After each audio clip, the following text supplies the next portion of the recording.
Okay, so I have 12, and I encourage, so this is just my notes from day one, and I'm only gonna touch on 5 of them that I think are the most important, and I'll be real quick. First, we already said, get organized. Optima is awesome, but if you don't fill it out, you're gonna forget. I needed a notebook, and I've got all kinds of stuff. I'm happy to share with you how I organize, but Optima is great for all your stuff. The second point is be bold.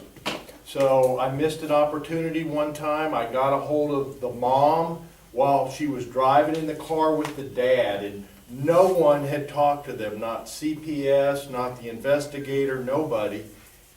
For whatever reason, she answered my call. And so I'm talking to her, and then after I finished talking to her, I hung up, and I thought, well, that was stupid. I should have said, let me talk to your husband for a minute. And I wasn't bold enough to jump on that and do that. An example of good to that, and the lady Mary mentioned it before, knocking on doors. So being bold, I happened to go knock on their door at an odd time. They answered. They hadn't answered for anybody else. I just got lucky. So don't be afraid to be bold. He also brought Cheetos and Dr. Pepper. Oh, yeah. Number 4, peek under rocks before you flip them over. Okay? So when you're investigating with the family, you can make it worse. If you ask questions of a family member that you know absolutely nothing about and start asking questions, and that family member or friend is a problem with the other family members, knows nothing about what's going on, and it can make things worse. So you got to kind of, I think, peek before you just open it up and start unloading and asking all these questions and doing all of that. Kind of be a little judicious about who you talk to. And the last thing is, you're an advocate, so advocate. Don't be afraid to, jump in there, and when something's not quite going right, stand up for those kids and say something about it and do something about it. That's all. All right, I like that. Mary Fran, tell us about your 3 cases with one family real quick. Okay, I started in, I think it was July 2013, and I got 5 children. 5 children is more than most people get, but I had been a volunteer all of 6 weeks. But the children were housed with 2 sisters, and they lived next door to each other here in Brazos County.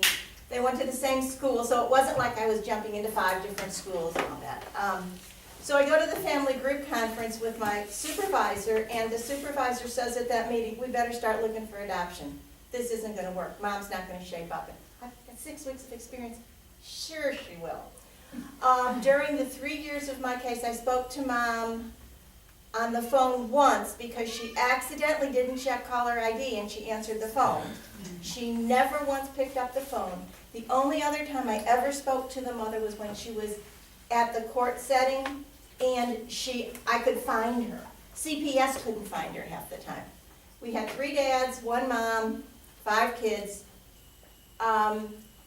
It came out that it was decided that, yeah, Mom, she didn't make, well, the only thing Mom did was take drug tests, and I don't know if you call she passed them because she was positive for everything known to man.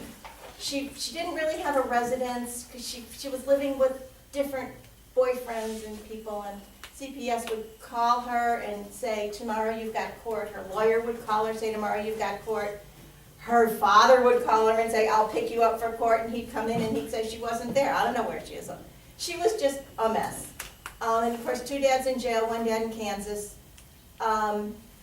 So we sort of, I don't know if the word is shamed, grandparents into giving us more family information. That was before we had the information in the new database. Because Grandma said, well, once the year is up and we have the kids back, we'll have the kids. And we said, no. Just because Mom doesn't get the kids doesn't mean Grandma will. Because this was a family that had no idea about the system. Mom was just the bad apple here, so, we had to explain to Grandma that, Grandma, you're not getting them. First of all, you're 70 and there's 5 of them, because there were just 5 at this time. And she couldn't believe that the state wouldn't give them to her. Yeah, Mary, how many more kids were there? I'm sorry, we've only got 15 Okay, so minutes. then, we get, okay, Mom shows up for a meeting with the kids, the only meeting that she ever took with these children, and she is like 7 months pregnant. So she has another baby in January, and we decide not to put it into the same case. Well, CPS decided not to put, because Mom had a whole year to shape up, even though she had 6 months and hasn't done anything. So she has the baby, and that gets another case, but it's like tied together with this new one. And then we get everybody adopted. Wonderful adoption, kinship adoption, everything, and guess what? 2 weeks later, Mom drops another baby. So that was a real, but of course, obviously, you know Mom's gonna have another baby because she's showing. And that child also got adopted. We have 4 children, 4 children were adopted by a young great aunt. She was in her 40s with her husband and their children. So that was fabulous. 2 of them were adopted with another cousin, another great uncle, and that's wonderful. And then the last one was adopted by a young couple that was in the family. They were a much younger couple, and they wanted a baby because this woman couldn't have a baby. She had lost a number. So all 7 children were adopted within one family group. Woo! All right, so it looks complicated, it sounds terrible, but it can have a great ending. That's why I want Mary to tell her story. All right, now you can ask questions. Sorry, Sandy. Were you the one that found the adopted parent? I didn't find the adoptive parents. I sweated Grandma. Grandma had been married when she was 20 and had a very strong family, 4 children. They were in their 40s, late 40s. These were people that were called normal. They owned their own home. They had great jobs. They were loving. And she kept saying, oh, they won't do it, they won't do it. And Christmas comes, and Grandma have been taking the kids, the 5 kids, for like weekends and Christmas vacation. And Grandma takes them to her daughter's house. And her daughter knew about these kids. She knew the kids. They would do yearly visits, so it wasn't like these kids were, oh, I never heard of these kids. So they were out there. But Mom kept distance away because she didn't want to be lectured by all these wonderful people about her. So anyway, so Christmas comes, Mom's got the kids, Mom's 85-year-old sister, Grandma has the kids, 85-year-old sister has a stroke. She says, I have to go deal with this here. Take the kids. And 4 days later, the whole family, I got a call January 3rd saying, we have decided how we're going to split up these kids and take care of them, and they'll be in our family. But Grandma swore to death, no, my kids don't want them. These kids were wonderful. And they were adopted. And all of them, yeah. Who else? Yeah, Jason. So, when you first started being a CASA volunteer, what was the hardest thing for you to get over or get through? Marilyn, I'm going to let you start. Anybody? Well, fear, for one thing. I guess I was, am I gonna do right by these kids? And, just gone through the training, but actually do you get a case is there. I guess trying to get the answers. They had told us during the class that one of the hardest things is going to get people to return your phone calls and do all that. Well, that's what I found out. That was hard, but that's where persistence comes in. And then, will they listen to me? Will the judge listen to me? Will CPS listen to me? I found out they did. I mean, that was, they wanted and valued my contribution to what we had. How am I going to mix with the kids? Will I be able to tell that they're well taken care of by the foster parent when I observe the mom? And in this case, the case I had 4 children, will I be able to tell that she is a caring mom, or is she going to love her drugs more, like in Mary Fran's case, love the kids more than, love the drugs more than the kids? And will I be able to make that determination? Am I going to be able to see that? And yes, all that, you are able to do that. You are able to do that. You are able to determine if that mother loves her kids. And mine, like I said, it was 4 kids. They were actually in Austin, so the CPS worker, the mother and I would go at 4:30 in the morning so she could see the kids before they went to school. And we went to the McDonald's playground, and I could watch her with them to see, is she a caring, loving mother. then is she doing what she's supposed to be doing? Is she going to her classes for anger management or whatever? And with persistence, I was able to get that information on it. I would say some people do not like to do it in email. They will tell you over the phone, but they don't want to put it in writing, which is okay too. And so, I think you just got to be persistent. You've got to keep your eyes open, be quiet, watch, and try to see what's going on. And have a good relationship with your CPS worker too. Yeah. It's very important. Mike, what was the hardest thing for you at first? Well, I guess the thing that I had the most trouble with was the service plan. That what I found, what I observed, and a number of others have observed as well, is that often tended to be rather rubber stamped. They were the same things every time. Oh, we love drug screening. Well, if you know with goals, unless they're measurable and definable, they're worthless. Well, so what's a drug screen? How often? And what are you gonna test for? What are the consequences? So when you participate, and when you learn about your case and you go to the family group conference and that service plan is established, you have a voice, you have a critical voice. You know about that case, you know what the leveraging issues are, and you need to advocate for consequences and for specifics. And they shouldn't all be the same. I mean, if they need counseling, and you have a lot of kids raising kids, sadly, and there's a lot of drugs, and those are things that put in there that if the mom, because the default case is reunification. It's always the default case. So if that's gonna be, you don't wanna go X many months down the road, and there's really been no measure as to whether the parents have achieved anything. So that's a real important role. And I gave it too much credit that it would happen on its own. That was my challenge. All right. Mary Fran, what was hardest for you? Well, I want to follow up on what you said. I had one mother and three fathers. Two of the fathers were in jail, so I never spoke to them. But one of the fathers was remarried and had a wife, and he was very adamant that his wife should have his children. The first father, okay, and then the third father was in Kansas, and depending on who you believe, he was in Kansas because he was just going to visit his grandmother and ended up staying, or he was fleeing the state because he didn't want to do child custody payments. Anyway, he had 2 sex offenses, and he wasn't in jail. The other 2 were in jail, and one of them had a spouse who wanted the kids.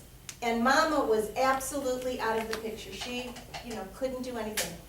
And yet we had this other family that eventually got the kids, but nobody would say to me, don't worry, there is no way that these guys will get the kids. We went to court on my case because none of the fathers would relinquish their rights.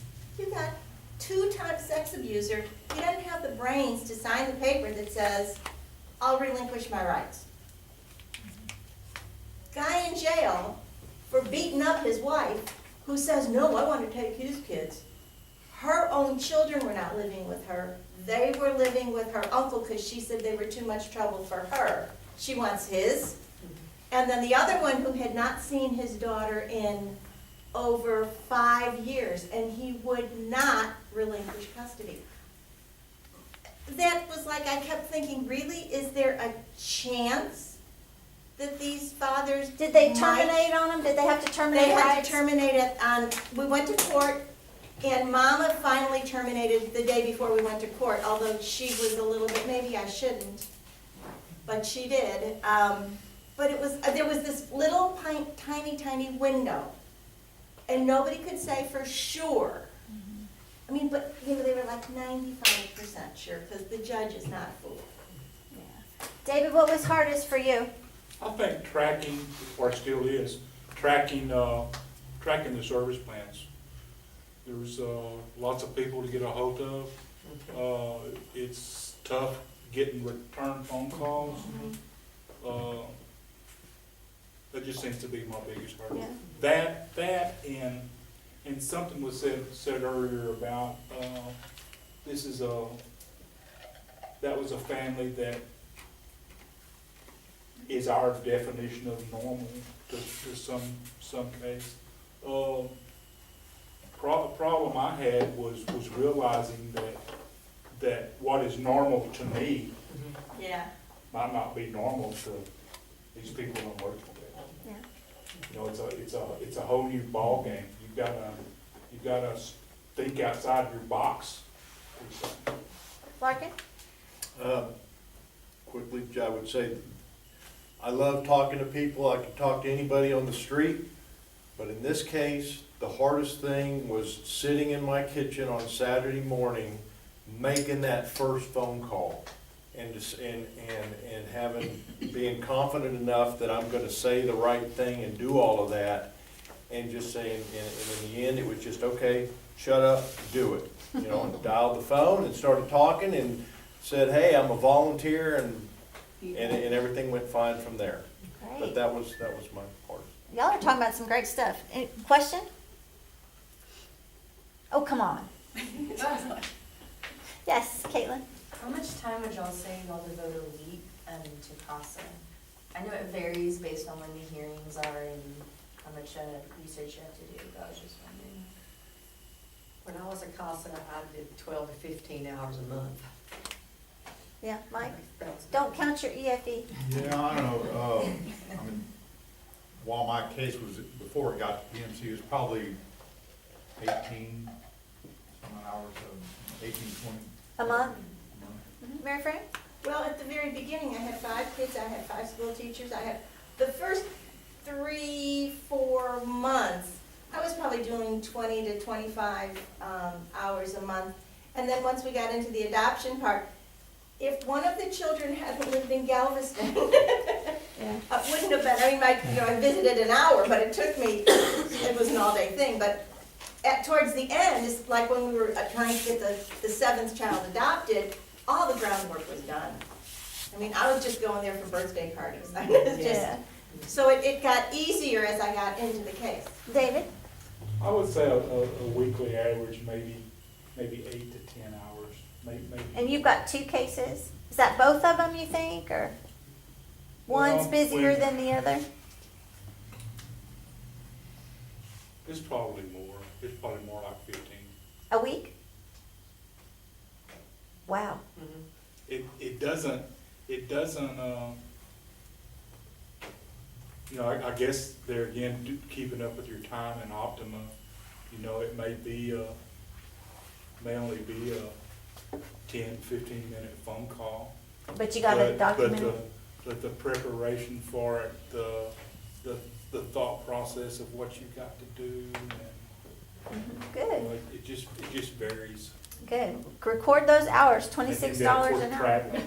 Yeah, and You travel. have to travel. Yeah. Definitely. Larkin, you're in Leon County, so how much time are you spending? Well, I'd just say that in general, you're gonna start off with a surge. And so if you were charting it, it's gonna start off fairly high, you know, maybe 18 hours, I mean, in the first couple of weeks, because you're just learning who's who, you're talking to them, you're motivated. So you're gonna surge up like this, then you're gonna find out who everybody is, and then it's gonna kind of start tapering down a little bit. You're gonna hit steady state, and then you're gonna kind of go, and uh-oh, here comes court time, so now I gotta prepare my court report and follow up, and you're gonna surge a little bit, and you're gonna come back down, and now you're gonna meet with the kids, and the layout, you meet with them once a month at least, and who you touch with, so you're kind of in a steady state, and then you'll peak a little bit. But at the very beginning, you need to have some time and be ready to do a lot, because you're gonna be learning how to put it into Optima, and it's minimum of 0.25 every time, no matter what you do. If you send a text, it's 0.25. Yeah, good, good. What other questions? We got about, Can I mention something before? sure. If any of you know CASA volunteers who would talk about writing their court case, and this was more than a year ago, I would have fits when I had to write my court case. It was a very different procedure. Nowadays, if they tell you, oh my God, it took me 10 hours, which mine did, 10 hours to write this court case, that's not true anymore. The court case has been, The court report? the court report has just been so simplified, especially if you keep up with Optima. nothing. So I just to put that Oh, in there. that's perfect. If someone says, I was a CASA 5 years ago, and it just took me forever to do that, forget it. New procedure. Taylor? How do you remain unbiased? Like, what steps do you take to make sure that you're partial and really not letting your feelings get in the way? Good question. Go ahead, sir. First off, I'd say I'm not unbiased. Yeah. I am not unbiased because I'm biased towards the kids. And where the biasness comes in is a little bit of kind of battling out, well, if the parents are having problems and being stupid or whatever, well, I might have to kind of fight against that, but it's mainly against, you're never biased about the kids. And you just try and play fair, but it's always with an eye toward what is in the best interest of the kids. David, for you, is there anything? I'm gonna pass on that question. Okay. Reverend? You know, I had a mother who who failed every drug test. I had a sex offender dad. I had 2 fathers in prison. Excuse me. They have already shown their true selves. And so you go, what's best for the kids? It's not that I didn't want to give Mom a chance, but Mom, would you take my phone call and would you just kind of stop using? No. Okay. So, sometimes it's real easy. Mike? I think it's a function of when you develop your bias. You better approach it with an open mind. I had a mom that did clean up. She did a great job. She got her kids back against all odds, really, if you think about it. But if you just have an open mind initially, now that's different than being physically attached or emotional about the kids and caring about the kids. But again, the default case is reunification. You give it a chance. If you have the service plan and after the group conference, et cetera, and the standards are there, then it's within their power. The judge is always going to say, however, if you're unwilling, unable to do those things, you're going to lose your kids. So let it run its course. Marilyn? Well, it's hard not to be biased with the kids, as it's saying. In my case too, very young mother with 4 kids. She was raising her kids the way she was raised, okay? She probably was hit several times, and so she hit her child and went to school with bruises, and all 4 kids were taken away. She was devastated. She was devastated. So it's real important to be able to watch her with the kids to see what she's doing, and then also is she doing her service, is she doing anger management? What turned me in the case was when the mother would call, and she would call CPS worker, and I'm having trouble with one of my kids. How do I handle this? I need help on how would a mother handle it? So we would be there at McDonald's, and something would happen, and she'd call me back later, how should I have handled that? She worked her tail off to be that mom. She'd never had a job, she got a job, she wanted to prove she could do that, so it's hard.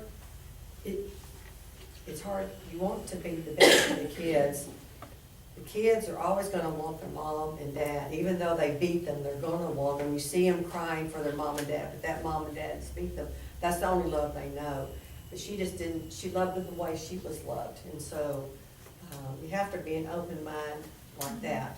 It wasn't straightforward like Mary Fran's it was. And so you're kind of biased for the kids, but then you're rooting for the mom too, who's working so hard. So. Well, bias is our next session at 1, so we'll have one last question and then we'll eat lunch. How do you guys deal with the confidentiality and working with your loved ones? So if you get home and they're like, how was your day? What did you do? Like, how do you manage that? Well, they put on a thing, I know, where some of the places I had to go visit were questionable. And so my husband was able to take a class on. Yeah, Caring Hearts, July 10th. Yeah, so he could go with me to some places I was not able, didn't feel comfortable going with myself. Talking about the cases really didn't say a whole lot to them other than, I wish this was happening, or wish that was happening. It's hard not to do that, but that's why you have CASA volunteers to go talk to them. You have your supervisor to talk to them about specifics and stuff like that. But they do have a class for people to come help you in some of these situations. Anyone else? Not blabbing to your friends? All right, well, let's take a minute. We've got sandwiches and everything, and then we'll watch the second half of the sad movie we watched last week. Wait, we gotta say thank you to our correspondents. And I have a little something for each of you, but I don't have it right this minute. So y'all are staying for lunch, I hope, and answer questions? All right, good. I'll give it to you. Ooh. We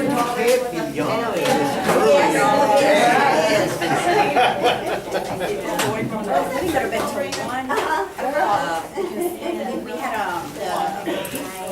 tournament for baseball, and then they decided to go ahead and do the game at the end of the championship. It was supposed to be today at 10. I was like, and I got my friends all weekend, so I did it. When they were celebrating, we got home. Had to get up this morning. I was like, that's what was late on. No, you didn't. She was just saying that there was some back there practice shop. I guess Leon from here is over an hour. Thank you.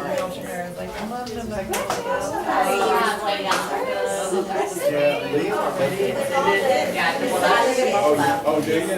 Yeah. So, but she said they were trying to maybe Thanks for possibly popping like in. have training out there so that there would be more, because it's hard, you know? I'm gonna turn the camera. She wasn't saying that. she probably, I was about to write you out.